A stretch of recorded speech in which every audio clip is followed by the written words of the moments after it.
শুধু পেছন থেকে খেলছেন, পেছন থেকে না খেলে সামনে থেকে খেলুন। বাকি কোথায় আছে? এ তো উকুন বাছার মতো করে করছেন। এসআইআর নিয়ে প্রসেস যেহেতু চলছে, আমরা চাইব সবার ভোটাধিকার পাক। 2 হচ্ছে আমরা এনআরসি মানি না। এগুলো আমরা প্রথম থেকে বলে আসছি, এটা আমাদের অঙ্গীকার। সব কিছু লেখার মধ্যে থাকে না, মনের মধ্যে থাকে, বক্তব্যের মধ্যে থাকে। আমি ক্লিয়ার করে দিলাম।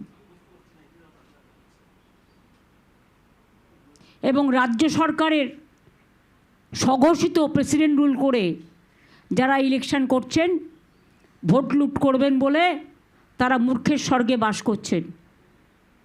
বিহারে প্রেসিডেন্ট রুল করে করেছিলেন, বুঝে গেছিলেন কি হয়েছিল।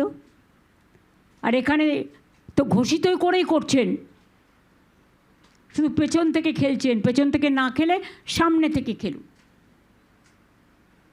সবটাই তো খেলেছেন, বাকি তো কিছু নেই। আর বিজেপি খুঁজতে গিয়ে আর কত উকুন বাজবেন? এত বিজেপি অফিসার কোথা থেকে পাবেন?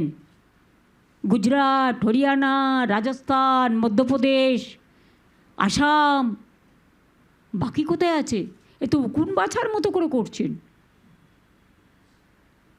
তার থেকে তো এখন ওষুধ বেরিয়ে গেছে, মেডিসিন বেরিয়ে গেছে। ওটা মাথায় দিলেই তো উকুন চলে যাবে। ওটা মানুষ তৈরি করে রাখছে। যারা উকুন বাঁচছেন তাদের উকুনগুলো যাতে আর কোনোদিন না পারে, আর একটা অ্যান্টি করে রাখছে।